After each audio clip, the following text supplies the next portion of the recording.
10:30, we'll call this meeting of the Ag Service Board to order. The agenda. Is there any additions or deletions? I'd like to add Downey Brome. Would just like to discuss the Downey Brome situation. So that would be under new business 6.7. Can I get somebody to move the agenda as amended? I will. Okay. All in favor? Or vote? Yeah. By hand. Okay, the minutes from last meeting. Everybody read them? Any additions, deletions, mistakes? Anything? Blaine accepts the minutes as presented. All in favor? Oh, you are with us, eh, Josh? Yep, can you hear Okay. me? Yep. Just making sure, just double checking. Sorry, buddy. Okay, the next will be the agricultural fieldman's report, I guess. Okay, so, this seems loud. So we've got 7 summer staff that have returned to work. They start at the beginning of May. They've participated in various training opportunities. 1 completed the authorized assistant course, and 7 completed ATV training, fire extinguisher training, and attended the Corteva training day in High River. Corteva is a chem company, and a weed school in Brooks. And 9 of them have done their transportation of dangerous goods course. So the ASB field visit is coming up July 29th, so preparations are underway for that. We're just kind of gathering all the requested documentation and that sort of thing. So that's taking a bit of time, and they would like to have that, most of those documents in on July 12th so they can go through them and kind of review and have an idea of what our program looks like before they actually come down for the visit on the 29th. What day is that, 29th? A Monday, Monday. right after the stampede. Okay, Yeah, good. so. Yep. And then with that too, I guess, like we'll have all you guys, like the ASB here in the morning, probably 9 or 10 o'clock, just to meet with them, with whoever's gonna come down. I think it's that Kelly Jackson and I'm not sure who else. So we'll have an agenda for that, and just a quick meeting with you guys. It won't be long. I don't think you need to stick around or anything. And then it'll be a field visit, so we'll kind of tour them around to different areas in the county where we're having successful programs and where we're having challenges. So maybe over by the base, right? That would be a challenge because of Downey Brome, probably that too, but the baby's breath and stuff that comes from there. So we're, we'll have to figure that out yet. So insect surveys, we've got Dutch elm disease traps up in the hamlets along Highway 1 and at Wild Horse and 1-4. Those went up at the beginning of May, and they just lure the elm bark beetles that may carry the Dutch elm disease, and these can kill trees in like a year or 2 type thing. And those traps will come down in July and then replace. So July and October, they will be sent to the Olds College for analysis. Diamondback moth traps were up for 6 weeks in 2 canola fields in the county. And those ones just catch moths that are blown in from the south. And that just kind of determines the forecast of populations and stuff. Bertha armyworm traps are now up for 6 weeks in 2 canola fields, and we are partnering with the Alberta Native Bee Council, and we've got 4 traps up for them this year. So they do this survey every 5 years. I wasn't here for the last one, and so I think this is just the second time we've participated in this, so that's kind of exciting. Weed inspections and control. So Weed inspectors have spent a lot of time looking for leafy spurge sites for biocontrol again this year. We've been approved for 5 releases through the Alberta Environment and Parks, or protected areas, I guess now. They've got their own program that they're trying to do, so we've got 5 releases through them, and then they give us another $8,000 grant for bed and shore. So we've got 14 releases through them, so that's fantastic. And then we've got hopefully an additional 6 that will just be funded through our budget. So hopefully there's going to be 20, and I had a text last night from them, and they should be here tomorrow. So biocontrol will go out tomorrow and Thursday if we need extra time.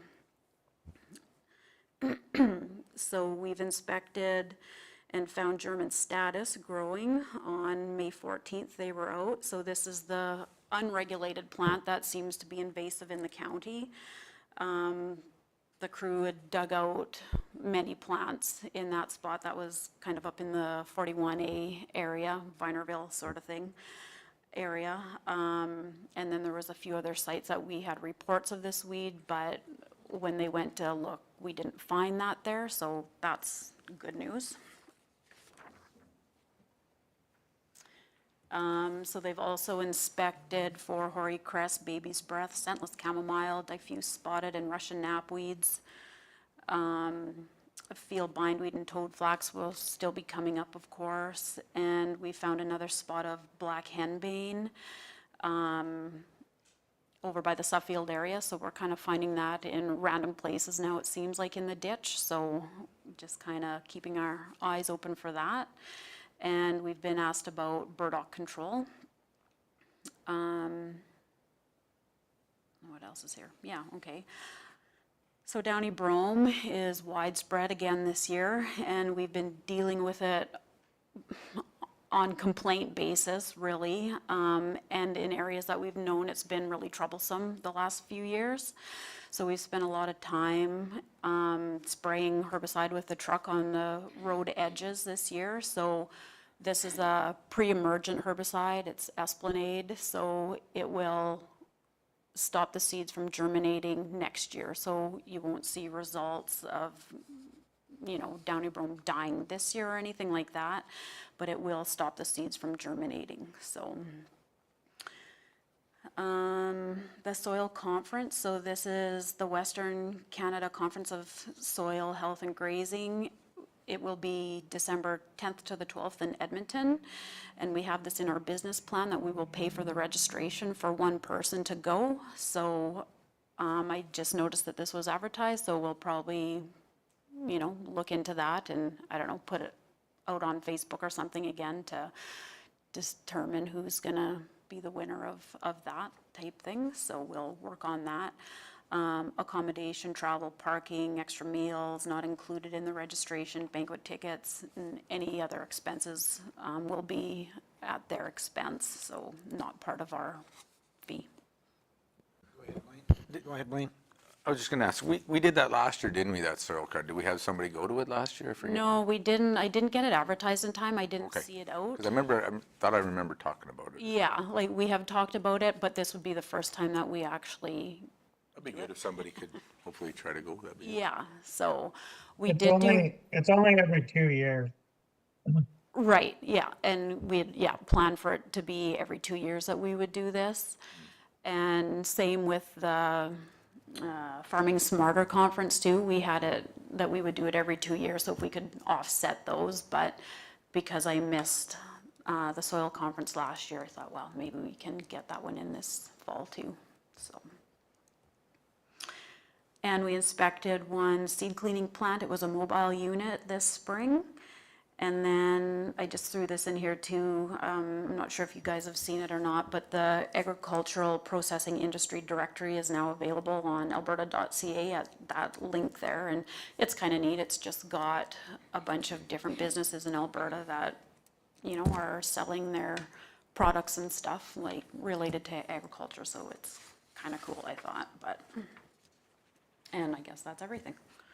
Questions? Did the portable seed plan pass? Yeah, it did. Did you get a certificate? Not yet. I did send it. Okay, good.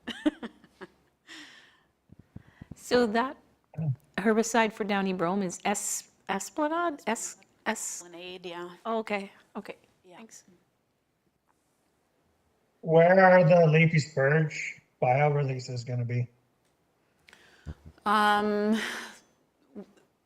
Along the South Saskatchewan River, everything's gonna be on the river this year. And kind of north of the Wholesome Road, down in a few different locations. And kind of in the Vinerville area, north of there in a few spots, and then sort of in those same areas, but on the other side of the river as well. Those are the ones that we've kind of got mapped out this year, and those spots are so big, like there's so much leafy spurge there that we're gonna be able to put multiple releases at each one, so hopefully it goes quick, you know, because 20 releases is a lot. So, but if we can get 3 or 4 releases in, you know, the same general area, but 100 meters apart or something like that, that's kind of what we're planning, so. Okay, sounds good. Any other questions for staff? For Lisa, I mean? Nope. Don't see any. Josh is moving the report as presented. Yeah, All in favor? Passed. Okay, next is the new ASB policy on animal health. Oh, no, we forgot, sorry Shane, the agri-environmental report. Oh, sorry. Kennedy will take that one over. Okay, sorry, my apologies.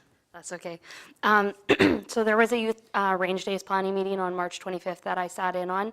And the youth range days is a camp for kids aged 13 to 18 and is aimed to educate youth on local wildlife, working landscapes, plant ID, as well as rangeland and riparian health. And this year it'll be held in Etzicom. And actually this year they're actually planning on taking the kids to an active archaeological dig site. So they're just working on getting like final approval, but it sounds like the kids are gonna get to go see like an active dig site, which will be kind of cool. Southern Alberta Women's Grazing School will be in 7 persons, July 24th and 25th. We meet about twice a month now that it's getting closer. And just doing final touches on the agenda are field location speakers. They do lots of range and riparian health, and it's aimed towards women to go. Sounds like it's going to be a good time. They do like an evening of entertainment, and they've got a live little band coming, and it sounds like it's going to be a really good event. So, and they have a couple local producers talking about various topics like water enhancement projects, and Nicole Neubauer is going to go and talk about her Urban Discovery Center at this as well, and then they're going to do a women's panel to talk about various topics in the range community. So. And then we had an in-person workshop with the Land Stewardship Center for the Green Acreages program, and we've done one of these before, just virtually, but this time we had it here in person at the office. We had 20 participants come and join us here at the office. We had 25 register, but obviously not everybody can make it, but it was nice to see all those people in person. We ended up staying till almost 10 o'clock, just like lots of acreage owners had questions about weeds and different stuff like that. So it was a really productive evening. And then I joined the Land Stewardship Center from our workshop we had a couple years ago. We had a local producer in the Irvine area pursue funding through this program, and she was able to do a project with them, and she was able to plant a really nice shelter belt on her acreage. So we went out there, and it was a really nice project, and she did a lot of good work out there. Just with it being so not a lot of trees out there and pretty dry, so it was kind of nice to see people taking initiative to access these funds to do these projects. So that was really nice to see. We had someone complete an environmental farm plan in May, and then the numbers for the rental equipment. So the seed drills have been used by 28 producers to seed 1,158 acres. The land rollers have been used by 7 producers to do 383 acres. The tag reader was used by 3 producers. Tree planters have been rented twice, and the mulch applicator was out once as well. Any questions? Go ahead, Wayne. Yeah, I just have a question. I know we actually use the seed drills. I just wanted to know how that new, whatever you call it, adaption that we did, or fixed up that seed drill, did that turn out okay and work good for the rest of the year? Yeah, no, they've been working much better this year, so a lot less changing of discs this year, so yeah. You were actually, I think, the second one to use that one that's been fixed, so yeah, Definitely seemed to work good for us. We never had any issues, and yeah, I just wanted to make sure that the money we spent went to good definitely. use. definitely helped. Another thing that we may be looking at for in the wintertime is your environmental farm plan course, or just, set up a day, because what's happening is some of these banks and that are starting to require these farms to have it. So you're gonna see more and more pressure being put on and people looking to come and get that. So it's just something that we may, down the road, look at of advertising, in a January or February day of a workshop. And have, everybody come. We could do a couple, even like one in the fall and one in Yeah. March or something, or February or whatever, maybe. February, March, they start calving, so I'm Right, trying to yeah, hit, that's too late, yeah. hit the dead times of Yeah, when we'd get more participation, because yeah, it's sounds, something that is coming, even talking with the Alberta beef producers and that, Yeah, I could maybe try, like you said, maybe November and February or January or something. Yeah. yeah, it wouldn't It's hurt just to something we offer a gotta- few, because not everybody can make it every time or whatever, so, yeah. yeah. So it's something that we may be, down the road here very shortly, look at and advertising and see what type of response we get. Okay, sounds good. That's a good idea. One more thing, can I just add? Yes. With the seed drills and the land rollers, so, we've rented those a lot this year. We've done really well with rentals on that, so I think I had 30,000 in the budget that we would collect from like revenue, and we're at just over 29,000 already. So I think 250 of that was other equipment, but like, they've been so good. Like, they've been out a lot and used, and we still have the fall to go. So I'll be phoning in this so fall. it's great. Yeah, I got some more areas I want to do. so that's all. I just wanted to throw that in there. Okay. Now Josh moves the report as presented. All in favor? Passed. Yep. Okay, now we'll go to the new policy of animal health, Ag Service Board, ASB number 22. So this was here a couple meetings ago, and you'd asked for revisions, so everything in red, of course, is, I mean, the whole thing is new, so there's revisions in there. It's kind of just laid out, I think, like it's about us assisting in control, so that could be a, umpteen ways. It would depend what the ask is, if something was ever to happen. So everything's in there in red.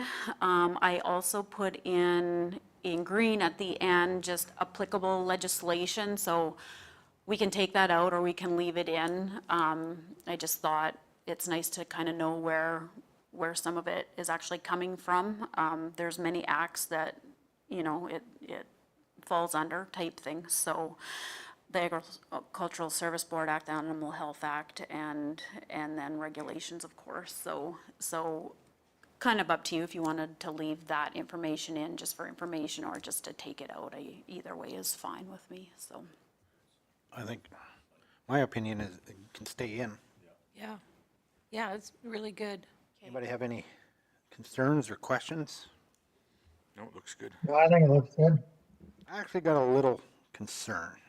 And number 2B, the agricultural supervisor or their designate will serve as an inspector. So, I mean, I just don't want, when requested and under the appointment of the provincial veterinarian or the Canadian Food Inspection Agency, that one's a little worrisome because I hate to get our staff put in direct fire of a, Yeah, they probably shouldn't be an inspector. an inspector, because to me, as an inspector, you need some courses or education, some training. And all of a sudden, let's just get back to, where the TB or whatever. Then all of a sudden, you're being sent out to somebody's place and you're telling them, I'm here as an inspector and we're going to destroy your herd. So I feel like, no, I don't think we would do that. I think, it is in the act that there's a list of people listed in there, so the egg fieldman is closer to the end of the list. So in the event that all of the, like a vet and like the CFIA people or the provincial, I guess if they couldn't send one of those other 8 people, they would ask us to go and look maybe or something like that, but So that is in could we the just act, maybe like we put can't serve take at- that out. Serve as a assistant inspector? Because as it reads right now, you'll be served as an inspector. Right, but it's in the act this way, like we can't alter that. Oh, you can't? Oh. All right, Oh, so that's further down? So it's, that's in 2B there. yeah. So yeah, that's just how it's stated in the act, so I can't Okay, change I guess that. we can't change it then. Oh, no, I was just worried about you guys getting in Yeah, direct fire, yeah. because, Is there any courses that you guys can take as far as to maybe help a little bit with identifying some of this stuff or being able to enforce the act if need be? Is there any, sorry, courses, is that what you said? Yeah, is there any kind of courses that, the provincial veterinarian board has that can help you guys if you ever do get into a situation like this, like an avian flu problem or something like that? Well, they've got their inspector, so like what's happened in the past is they would just, after they've either confirmed, what the issue is, because I'm not a vet, I can't do that. Then they would just ask us, to let the neighbors know that, keep your flock inside so the infected one doesn't spread, the bug germs that way type thing or whatever. But like at our egg conferences, there's different speakers sometimes and things that way where we do get a bit of training on some of those topics, I guess, but Yeah, you're in-service training. yeah. okay, Like not a full-fledged course where we're gonna get a certificate or something like that, but we do hear about different things, so. well, if we can't change it, we can't change it in this. And it's more of just an assistance, like just to pass along information and, It just says here, actually, the duties of an agricultural service board are to assist in the control of animal disease under the Animal Health Act. So yeah, I guess that's kind of what they're asking for. yeah, Okay, no, I'm good. okay. And then, of course, it will go to council for approval and stuff too, so, So you need a motion for that then, or? Yep, yeah. I'll make that motion to accept the ASB 22 animal health policy as presented. Thank you. okay. All in favor? Yep. Okay, passed. Okay, next, BMO Farm Family Award. So this is just kind of a formality as well. We had discussed this via email on April the 18th of who the county rep would be going to Calgary, to the Stampede for the farm family ceremony. And Shane Hawk has decided that would be fine with him, so we'll just have it on the books if somebody wants to make that motion. Connie? I'll make that motion. Okay, Just, Have you had correspondence from them, like for parking and different stuff yet? nothing. Nothing. Okay. I might have Nothing to yet. reach out and see then. Okay, I haven't heard anything either, so. Last Right. year they reached out to the family, I know, and kind of told you what you needed to do and where you needed to be at the park and everything. And I know they've talked to Paul's, like I was talking to them last week or whenever, and they've heard from them, so I kind of assumed you would have too, but, I haven't heard nothing yet. okay. Yeah, I see they did a little chat or something, did a little story on them. They were on the news the one day or Yeah, whatever. Yeah, I heard that after the fact, because I saw something on Facebook on the Red Cliffs and More site or something, so I figured there must have been some kind of a story on them, but, yeah, so we're gonna put one out sooner. We were hoping to put ours out before chat did, but it's not how it happened. is your sign still at the front gate there, Josh? Oh, I didn't hear You me. betcha, yep, it's hanging out. All right, all in favor of that motion? Carried? Yep, Okay, youth range day. Youth Range Day sponsorship, so Yes. each year they ask for $500 just to go towards their event. It's going to be in Etscombe this year, as Kennedy said, and lots of cool things there for the kids. So kind of a worthwhile thing. We've got $500 in the budget for that event, so if you're up for that. Okay, Blaine moves. Yeah, I'd make that motion. I think it's good to keep our youth involved in agriculture events. Yep. All in favor? yep. Connie opposes? no, I don't. Oh, sorry. Donna, Connie? Don't get me in trouble. Let it be noted. Okay, that was passed. Okay, Ag Service Board request for decision on rat and skunk control. So this, the policy was reviewed just to kind of reflect the provincial rat and rabies control program portion of the ASB grant application and agreement. Just change some wording and that sort of thing. There's new protocols that came out for dispensing rat bait over the counter. So that's reflected in there. And then, of course, just our business plan too kind of is thought of as we went through this. So if that looks okay, then It does. that'll go to council as well. I think you did a good job. Okay, thank you. Oh, Blaine, go ahead. I just have a question, just making sure that, how's the ratepayers, are they pretty receptive to when you guys come around, and everybody's kind of pretty happy about that, and everybody's kind of doing the due diligence and putting it out and stuff, so.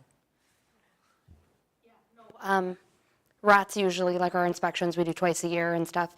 So most people are, they say, yep, we know why you're here. Nope, we're okay, we don't need the bait. But they're used to us coming now. We don't usually have any pushback. Most people know about the program. They know what to look for. We get the odd call, obviously, throughout the year. But our residents in our rat control zone, they're really good. Good, Blaine, since you asked a question, Blaine, I guess you're moving that motion. Okay. All in favor of accepting this as presented? I'm in favor. Okay, duly I noted. am too. Okay, now for our new bylaw. How does it look? I took a bunch of there's not very many, maybe 20 or so bylaws in regards to wild boar in the province. So I took snippets of everybody's and kind of our own and created this. So I don't know, I think it looks good. But up to you, of course. It just prohibits wild boar from being in the county. And no lenience, no first and second, third offenses, just if you got wild boar, it's $10,000 fine. you know, I don't know. That's just what I was going for. So if you guys want that changed, that's up to you, of course, but I don't know. Like, some of the others were, you know, $200 for first offense, 400, 600, whatever, but the maximum under the MGA, because it's a bylaw, is 10,000, no more than 10,000. So I'm like, let's just go for that right off the top. Instead of, you know, I just feel if it's less, then people are more apt to try it again, or, I don't know. Just my thoughts. Is there people in other counties raising these things, or is it just? Yeah. There are wild boar farms in central Alberta kind of area, so there are bylaws that you can only have so many pigs on your farm, or maybe the municipality will only allow 5 wild boar farms in the municipality, things like that, and others are just prohibited, none at all, with a maximum I 10,000. think we want 0. I'm assuming that this is how it got out of control in the first place. Right, and just containment standards and stuff. So there is specific fencing requirements that must be met, like the fence is dug into the grounds, you know, so far, and double fences and stuff like that. And I don't know, it's just an awful lot to contain these guys that are extremely Smart. destructive and smart. They're That's right. destructive and they're smart because Yeah. they're very hard to catch, Yeah, contain. You know, it's something that, to me, if you get a bunch of these in, it's going to be worse than elk and that, because they're so smart, so hard to control. and you can't see them, you yeah. know, like they're gonna hide, like elk, at least you can see. Yeah. But, yeah, What do you think, Josh? At 0 too? Absolutely. Yeah, I do too. We don't need this issue. And No, if we can stop it right now, then we won't have a big outbreak and just maybe have to deal with the ones that come from, you know, the wild ones that are coming in Yeah. when they get here. yeah. What do you I think, don't Tony? see in Lisa where the funding is. I'm in favor of this bylaw. Okay. All right. So has this gone through a lawyer yet? Does it have to go through a lawyer? I kind of asked that too, and because I took pretty much everything from other bylaws, it should be okay. So, Yeah. I don't know, I did something in Brazeau County and we had a lawyer go through it. yeah, like we did with the soil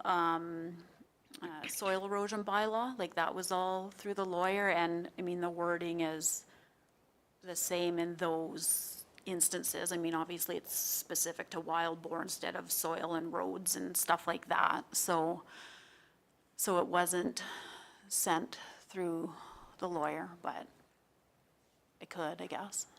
I don't think Ken, so. do you have an opinion on that, or? We can get a cursory review done, which wouldn't take much time and cost. Okay, maybe we should. Yeah. Yeah. I'll ask you about that after. Thanks, Ken. Okay, Connie moves this bylaw. What does it read here? Whoops, sorry.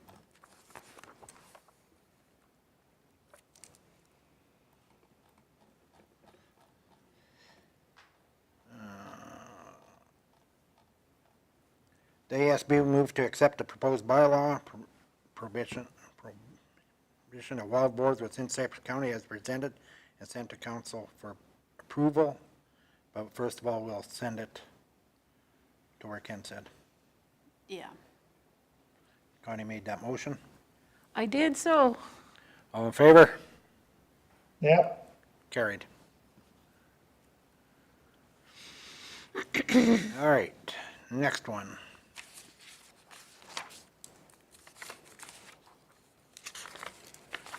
Oh, yeah, this is ag now. Yeah. Agno financial support request. So they just, I think they're kind of reaching out to everybody. Strathmore had given them $2,000.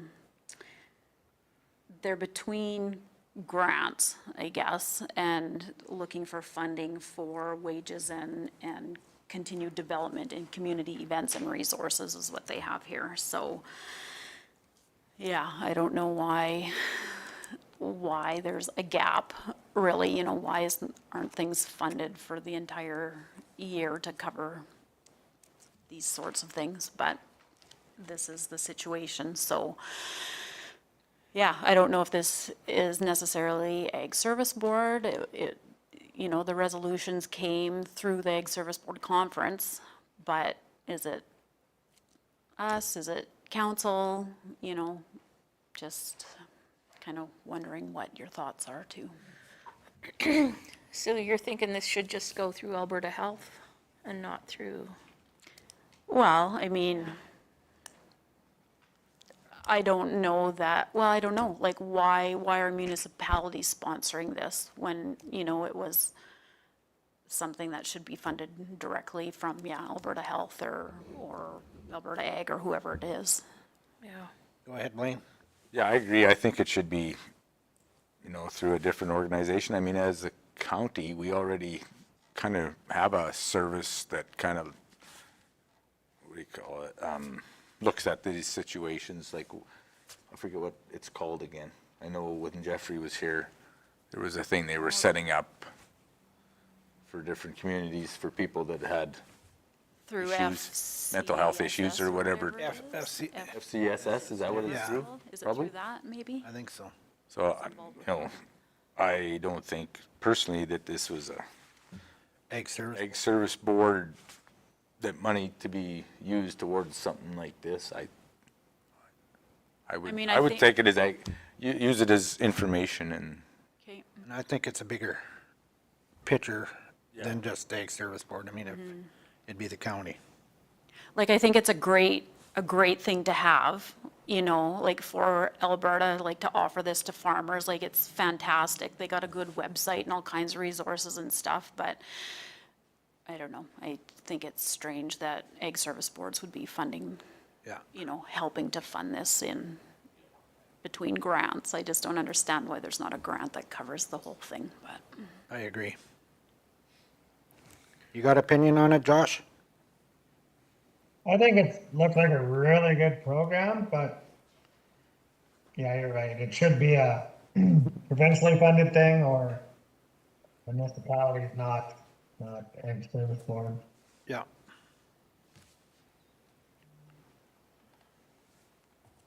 So to lot of receive for information. information, So we'll just receive this as information. who wants to do that? I will. Josh will.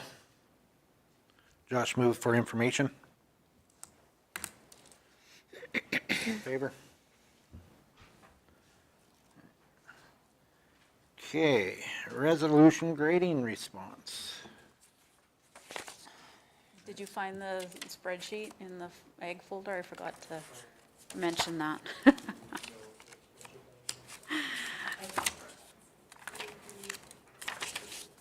So these are all the responses that came back from the resolutions that were passed at the Ag Service Board conference.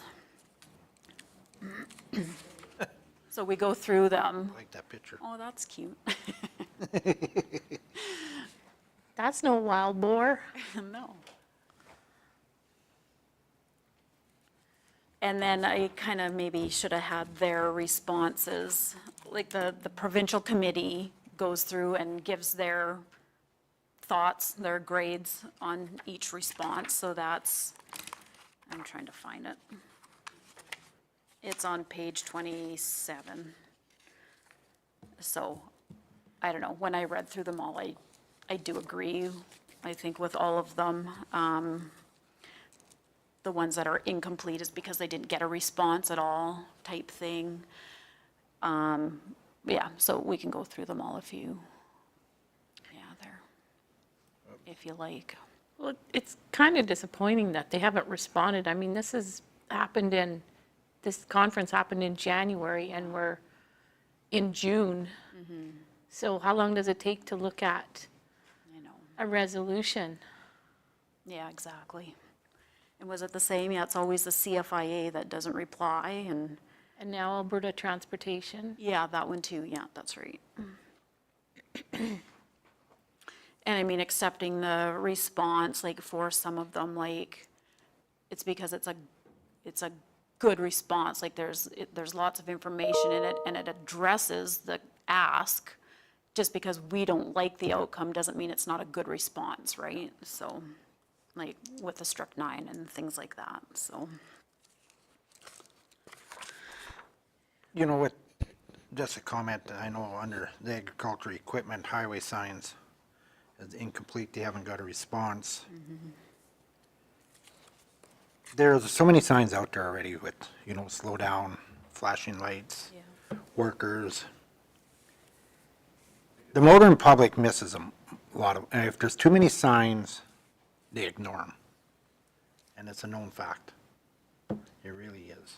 I think it's kind of under the act anyways, that like if you're transporting equipment down the road, you gotta have lights and you gotta have this. Slow-moving sign and, Yeah. Like, and if you don't have that, you know, you're liable or whatever, so I think it's already there.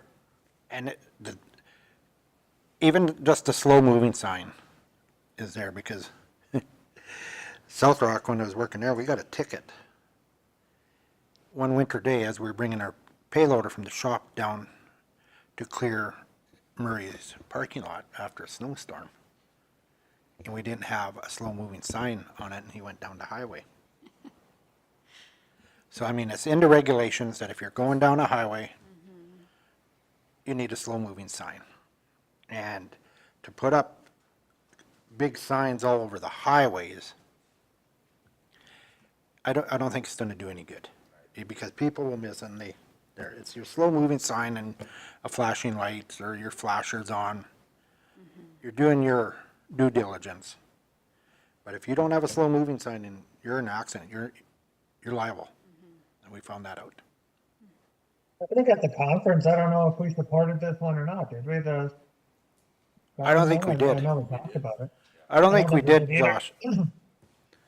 Because there was so much discussion there about how many signs, like in different sizes of the municipalities and how many roads, and so what's fair for everybody, like, you know, and that sort of thing too, but, When we were paving Deerfoot Trail, we had one of them big message boards that you program right beside the highway stating the ramp is closed.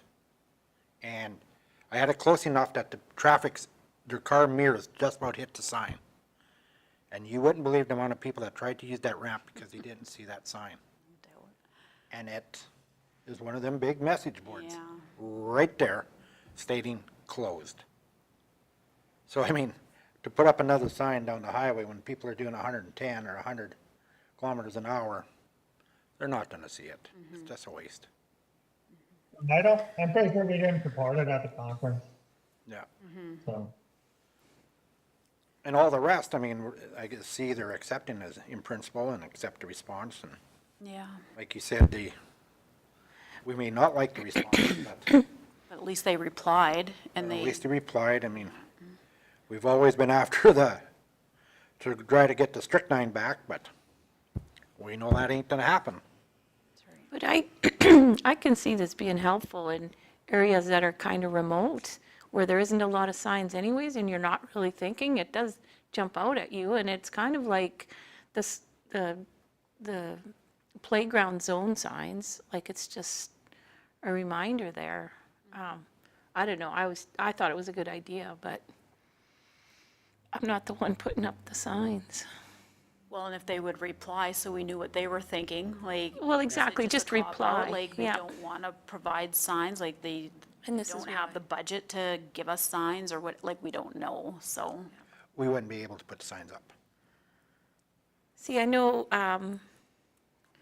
there's one farmer where, like in Newell, he puts up a truck crossing sign when they're making silage, and I mean, that's very, you know, you figure it out. And when I was in Brazos County too, it was like, tell us where the silage runs are, and so, you know, I don't know. It's kind of a seasonal thing, you know, when you're doing when you're seeding or when, it's just a little reminder. But if you're, they're not seasonal if you're putting them up on posts. They're Yeah. there all the time. Yeah. So I mean, that's all winter long, they're there. So the traffic's not there. Silage, yeah, you can put up temporary signs. I mean, we did it all the time, trucks turning signs. Simple. Yeah. But these equipment down the highway there, and then they gotta be on posts, and now they gotta be on posts with holes in, so when somebody hits the sign, they break the right way. And so we just can't put them up anymore. Well, we never could on provincial highways. No. But I mean, it's something, as a county, you know, for us, you know, we could put signs up onto 120, but I mean, the traffic is slowed down there anyways, and just, you know, beware of farm equipment on our own roads, but provincial highways, it becomes a different situation standard. But me personally, I don't think we need it. No, I would agree.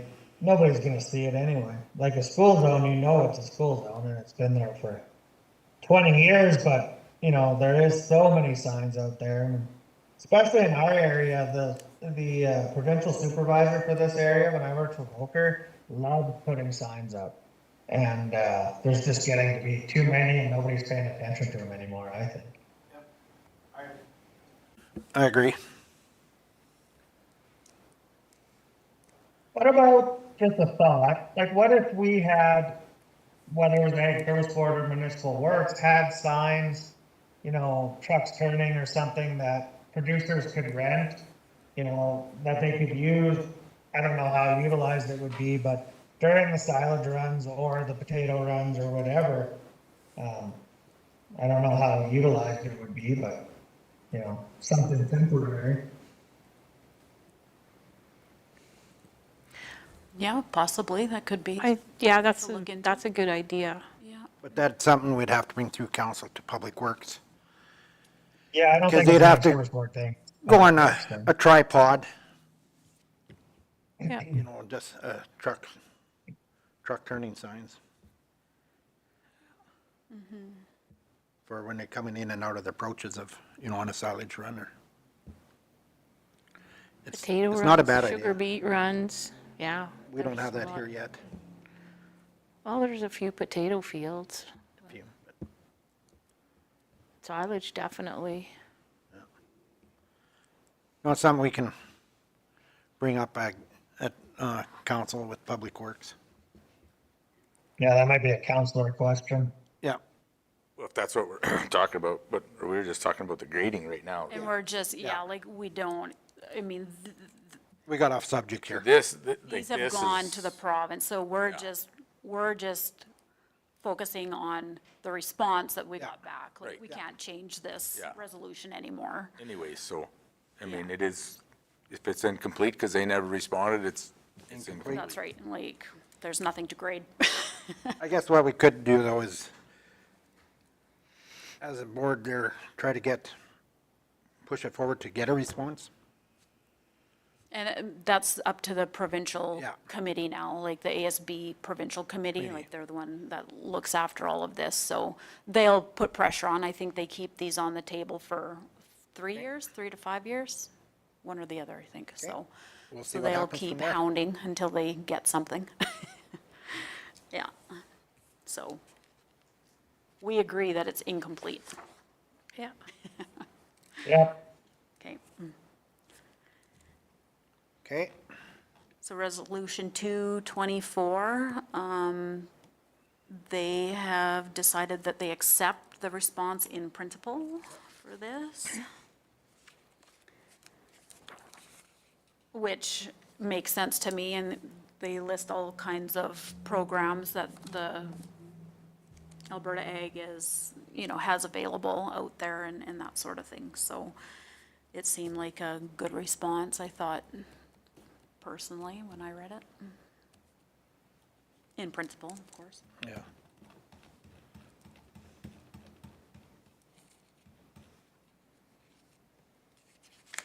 You guys are okay with that one? Yep.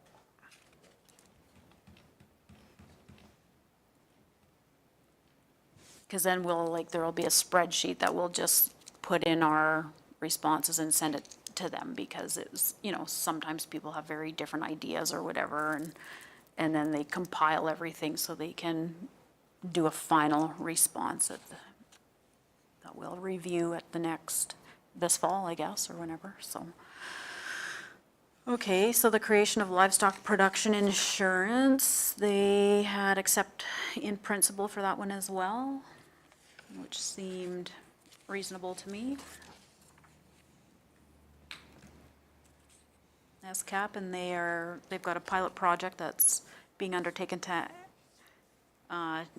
review the key program improvements for agri-stability to better support cow-calf sector.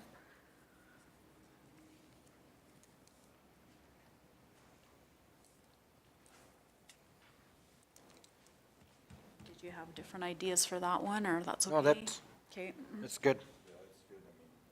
That's ongoing. yeah. Okay, so supporting a compensation multiplier, same thing, accept in principle for that one. And they had a response to Brenda Knight there, and they're, yeah, kind of working on that as well, so that's good.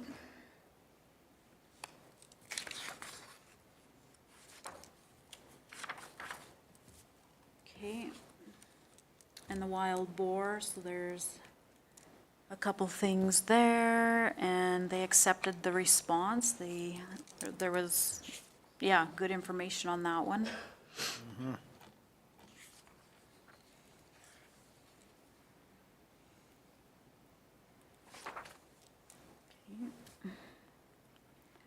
Do you have any idea how many wild boar operations there are in Alberta? No, I don't know that. I heard recently, maybe last week or something, that there's been 413, I think, wild boar removed from the province in the last few years. So that's kind of cool, like with their big corral system and Yeah. remote gates that they can close from cell phones in the middle of the night if they have to. Well, they're basically saying in there that they're illegal Yeah. to start with, so. So 'Cause whatever they're operations Past there when are they're at now, large. Sorry, go ahead. the operations that are there now, they're just grandfathered in before this legislation came. Yeah. Okay. And that's why some of the bylaws say, like, you can't have more than 5 or whatever number they've chosen, or number of pigs or whatever, because they've been here for a long time, so. Yeah, why anybody would want to raise them, but Yeah. some people think that about cattle, so. Yeah. Okay. Improving the sustainability of Canadian ape culture through the bee package imports. Accept the response, and of course CFIA was incomplete, so they did have a bit of response there. And the PMRA has no decision in regarding the importation of bees, so that's easy, I guess. Yep. Okay. And improving the sustainability of Canadian apiculture through the control of Verona mites. Not Verona, whatever that is. Varroa.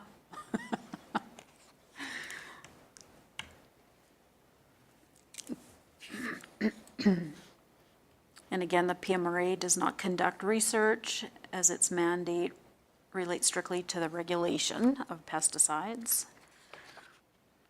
So they can't really have a say on importation of things. And the CFIA did not reply. They're on holidays. Yeah.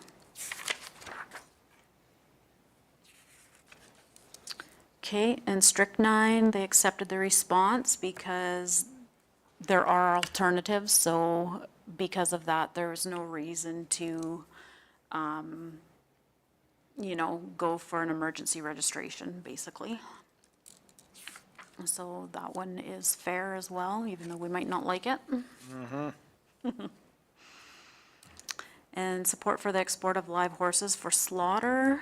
What they have, accept in principle. So that they got a response from Alberta Ag.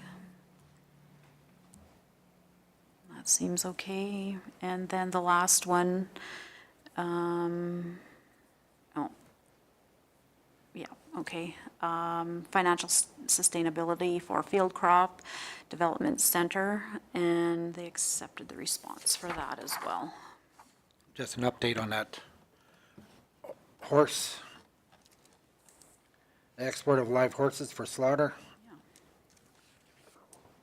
They're losing. They're losing. Gonna get shut down. You figure within 2 years it's done. They're not going to allow horses. No, you can move the fancy ones, you know, by air, the jumping show horses and all that, but a slaughter one is but for slaughter, it's inhumane. Yeah, well, Yeah. and I don't know, doesn't really make sense to me. It doesn't, but there's some groups in Ottawa think it is a big deal. If this does happen, if this does go forward, there's gonna create a big problem, just like the elk, or just like in the US where people are gonna just start letting horses go in Suffield or in Elkwater or in the parks, out in the Yaha Tinda. They'll just Yeah. start letting horses go if they can't slaughter them. What are you supposed to do with them? Some people ain't gonna wanna put them down, so they're gonna haul them out to wherever and kick them out of the trailer and away they go. But yeah, with really good inside information, they are losing, this outfit is losing. And the government's gonna shut it down. Interesting, yeah. Sad, Yeah. really sad. And they've But then tried, once they become a problem, then all of a sudden they'll say, oh, we need to do something about this. yeah. Exactly. One of the guys involved in that said he may take a couple liner loads of these horses there and let them go in Ottawa in the green spaces and say, here's your horses. Of course, yeah. Just unload them off them ground load trailers and say, here. But no, it's sad, and they did try shipping them overseas by boat, Yeah. and they had way more fatalities, and it was way harder on the horses and took way longer. And there's no slaughter facilities for horses anymore, is that right? Well, Wasn't these horses allowed? going over to Japan, they finish them over there. And then they slaughter them there. They like to slaughter them so it's fresh over there. They don't want them slaughtered here.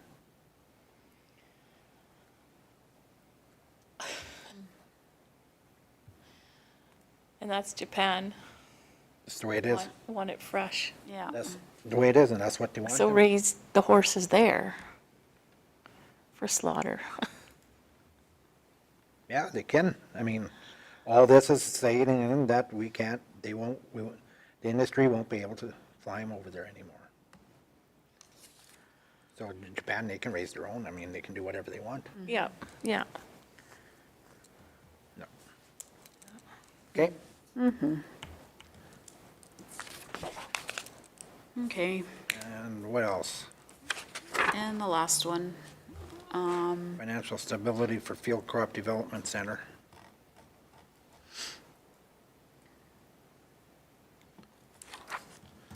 There is no response there. I don't see it. oh, yeah, on the back it said there was one from Alberta Ag. You didn't get that? Page 26? Oh, yeah, sorry. I don't know why, yeah, how that. Yeah, that's right.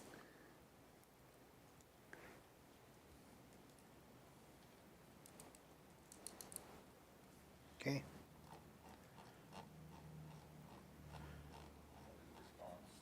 Yep. They're gonna carry on with their research and stuff for the barley. So I guess we're just moving this for information then? That's good. Yeah, like we basically agree with all of their responses, so Yep. we'll submit those as our responses as well and yeah. And send that off to the Ag Service Board Provincial Committee. Because they, Sorry, Shane. Can I make a comment? Yeah. So can we make a comment then, you know, like maybe having those ones that are incomplete, like CFIA, can we have the provincial board, Yeah. you know, write them a letter and, how do you say it, like ask them to please respond or, you know, kindly respond to these requests? It seems Yeah, like we- they don't have, it's like they get these things and they just look at them and go, oh, yeah, Well, They I think should you have- said they the should respond. Provincial committee, they'll chase it. chase And then there's probably. we could in the s- recommend that, Yeah. make sure they do. Yeah, and in the spreadsheet, there'll be, I think, a column for comments, so we'll put in there to, you know, pressure them for a response type thing, so, yeah, for sure, we'll add that. Okay. Okay, and we'll then, just, the ASB, we'll make the motion that ASB move to direct staff to submit our graded response and comments to the Ag Service Board Provincial Committee. yeah. All in favor? Good. Who moved Yeah. it? Sorry. Yeah. Connie even agrees. I even agree. Okay, and next is items for information. Sorry, I'm gonna interrupt again, because you wanted Oh. to talk about Downey Brome. Yes, sorry I didn't. 6-7 Downey Brome. So, Josh, I don't know if you heard us at the beginning here, we were talking, like, I even found a patch of Downey Brome in one of my fields here just lately, and so we were asking staff what product we can use and what they've been using. Then we asked Okay. staff if they would be able to, because it's not big areas, and like you don't want to take out your 120-foot sprayer to do a little patch. If we'd be able to hire Cypress County with their truck and because it has about a 15-foot boom to do these patches. And Yeah. I'm gonna let Lisa respond to that. I said no. She said no. She said no. Because, go on. So if the Downey Brome is in range and pasture, that is not on the label for Esplanade. So just with that, like, I can't tell somebody, and I'm not gonna spray off label.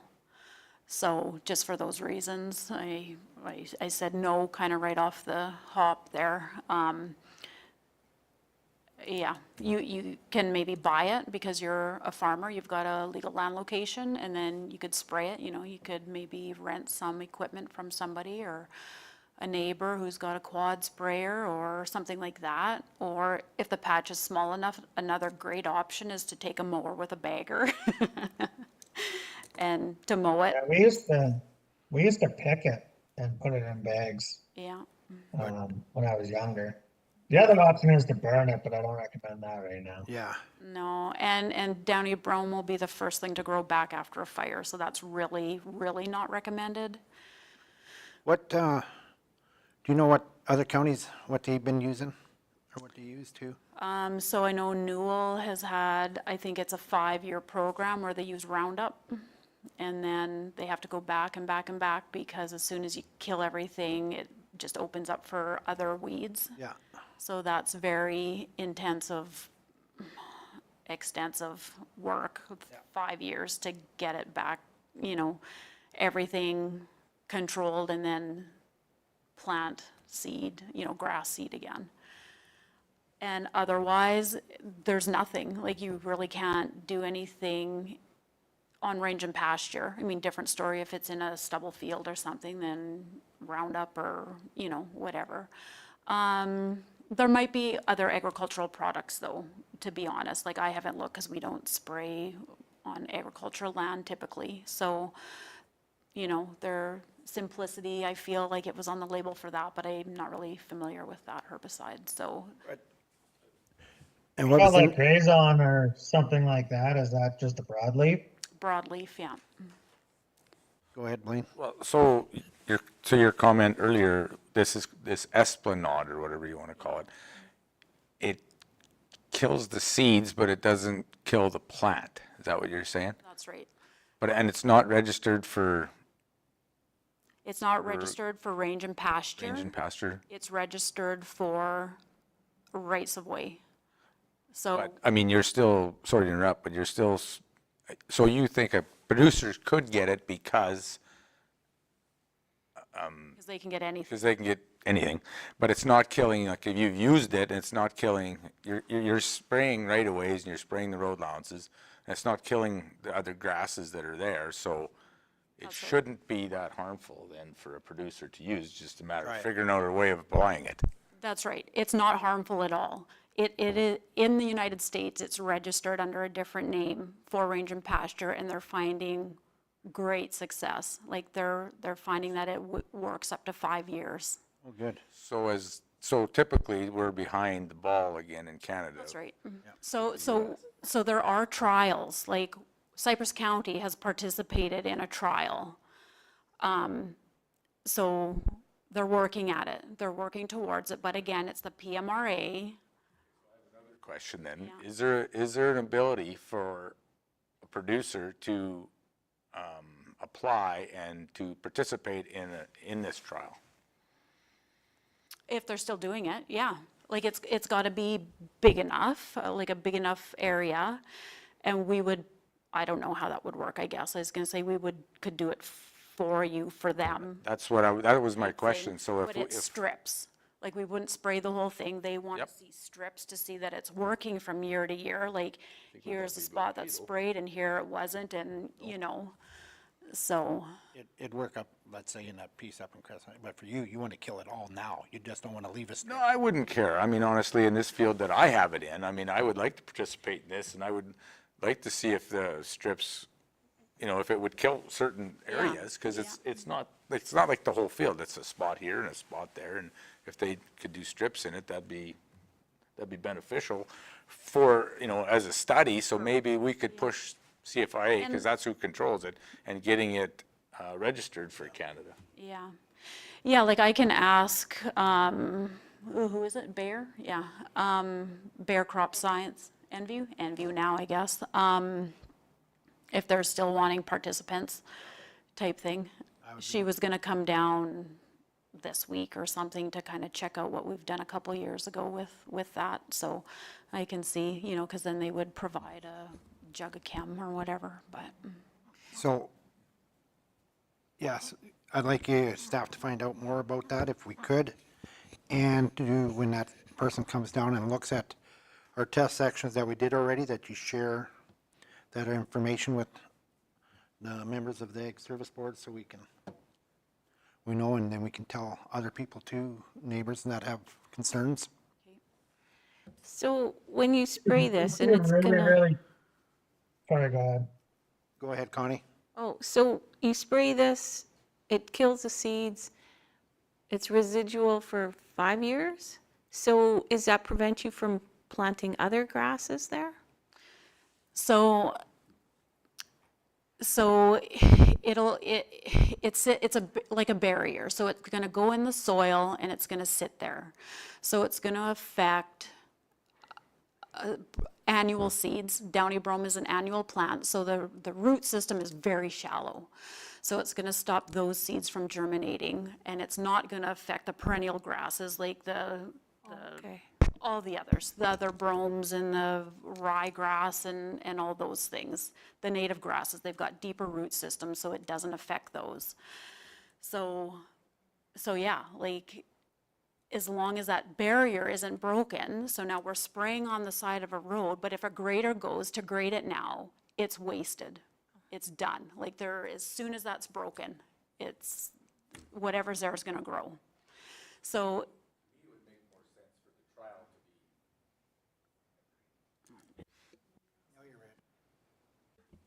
To me, it would make more sense to have it on a trial where it's not disturbed, where it would actually do more good, because if it's on a road area where it's getting disturbed, it's not really helping the program.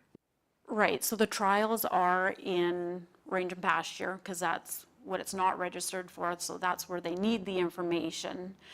and that sort of thing. So the trials are in range and pasture currently, and not just Cypress County, like the county of Warner, and there's a whole bunch of different ones, because they have to try this everywhere, right? Because it gets, like PMRA is federal, of course, so it's just gotta be for a broad range of locations. So, like, they're working towards it, they've been working towards it for a couple years now, and that sort of thing, so I'm sure it will happen. It's just PMRA has got their timeline. If, you know, you have to meet their criteria and whatever. I don't know anything about that. That's not at our level in any way. So we're just working with the chem company who's looking to have their label changed, right? So, Good to hear that the company's working at it and trying to get it to change, and yeah. that you share that information, because I'm really interested to see how the tests have turned out. Yeah. Sorry, I did Google, so Simplicity is an agricultural herbicide, and Downy brome and Japanese brome are on that label as well. So if that was, you guys can look into that for agricultural lands as well. And we actually, Braden just has some pictures of a road we sprayed, just to give you guys an idea of year to year how it looks. So on the left, that was 2013, before 2023. And then the one on the right is this year. So you can see Worked. it worked. Yeah. So it's very expensive, like that's kind of the downfall. And then if somebody's herding cattle, you know, there's 200 cows going down there, it's gonna break that barrier as well. So it's risky. We gotta be on board with the graders and everybody too, you know, and that sort of thing. So it's a huge expense if it's broken Yeah. too. But so. if, for us, I mean, for me, and I know Blaine, and for producers, you know, on native grasslands, or, Yeah, you know, on the grass, on our pastures, it'd work, you know, it's something that we can look into, and yeah, that's where, yeah, I know roadways, I mean, if, it's tougher. yeah, yeah, It seems to me that stuff really flourishes in heavier trafficked areas, you know, like winter feeding grounds and stuff like that, compared to like summer pastures. We don't really have it much in our summer pasture, but in the one winter field where it really gets annihilated, and then that stuff seems to come ahead. Yeah. So it'd be, to me, a perfect, where you're not using it again the rest of the year and you got nothing walking on it, to me would be a perfect trial area to do something like that. That's where I, it likes disturbance, you know, like it's an annual, so it just likes to be disturbed, so it's closer to the top and can grow, and, you know, like, and it's a winter annual too, so it'll germinate in the spring, it'll germinate in the fall, so we can use Esplanade at any time. It does require moisture though, so like a lot of water during application, or it's perfect before a rain, if, you know, if we could predict when the rains are actually gonna fall, type thing, that's a great time to do it. so would staff be able to, you know, on a Friday night, park the spray truck out in the street with the keys under the You mat? realize this is a public meeting. No, There's I some- mean, but it will I have a to get couple somebody, things. I'm just looking at this website. Yeah, $479 for a jug. Say it's $500 for a liter, yeah. Yeah, we've spent $20,000 on Esplanade, just the chem this year for the roads. We'll have a map at some point to show where we did. Yeah, it's crazy. But hopefully, you know, like we're gonna see results next year, just to keep it from, like, get that seed bank down. but also you gotta remember, you don't have to do it every year. Yeah, You said you do it once and it's good for 5, right? well, hopefully. Hopefully. You know, different situation on the road edge though. Yeah, Like hopefully it'll be okay in the ditch, but on the road, it's probably gonna get graded. yeah, the road edges, that's different, yeah. Yeah. Thank you. I have a couple things. Go ahead, Josh. So, well, one thing is surrounding the city is absolutely loaded with Downy brome, and wild mustard. So, you know, that's gonna work its way out into the county and we're gonna have problems because the city isn't doing anything to control it, or that I have seen. And the other thing is, I know, you know, Lisa wouldn't ever recommend, but we need to be really careful that we're not telling people to spray off label with anything. That's right. Because that's when we get into big trouble. You know, it's the same as the simplicity I'm just looking at here. You know, it's probably not registered in pasture land, and so we need to be careful and just, Okay. I would recommend them talk to an agronomist. Yeah. You're right, and I don't know what the city does. I'm assuming very little in regards to Downey Brome. I can send them an email. I know those people down there, so I can see, you know, just what they're doing with Downey Brome Sure. situation. I mean, but you're right, it's everywhere. It's like in all the back alleys, it's in, you know, concrete curb cracks and everywhere. So, yeah, that's the thing. Like, we're all responsible for all those weeds in the act and regs, and like, there's just no time to get to anything, to everything. It's everywhere. Yeah. Well, having sprayed in the town of Okotoks, the amount of stuff you have to do to spray in a city, we had to post signs 24 hours ahead, so all the public knew we were gonna spray there. Then you have to leave those signs up. You spend more time putting and taking down signs. So, I mean, yeah, in an urban setting, getting rid of weeds is so much more of a challenge than when you're doing it out in the countryside. Yeah. That's true. Okay, we'll just move that for information then. Okay. Who's moving it? Connie, Okay. all in favor? I'm in favor of this. Yeah. Okay, I just have one more question. go ahead. Lisa, I know we had a ratepayer, concerned about some drift coming from the ditches that were sprayed. Did you see have you heard any more about that, or was there any damage at all? Or is that a municipal works thing and not a ag service board thing? Public Works thing. I haven't heard anything more with that. I could reach out and ask about it and see, you know, what's happened. And I had mentioned to the ratepayer to let me know if there was any damages that he saw, but I didn't hear back from him, so I haven't heard anything either, so. okay. I think Public Works had followed up with him just to, you know, acknowledge the complaint and that sort of thing, but that's all I know. Yeah, I know we had talked a few years ago about these guys spraying the ditches and how careless they are, and I don't know if we took anything to municipal works. Like, these guys are spraying with open nozzles, no hoods, and it doesn't matter if it's windy, calm. You know, a calm day can be just as bad as a windy day, and Yeah. it just doesn't seem like they care. So. Well, and these ones, they come from so far away, so I don't know if they don't check weather or if they got a tight schedule or what the deal is, but they've been coming in windy, super windy conditions and rain even, so, yeah, I don't know how that's all being managed, but it is through Public Works, so, yeah.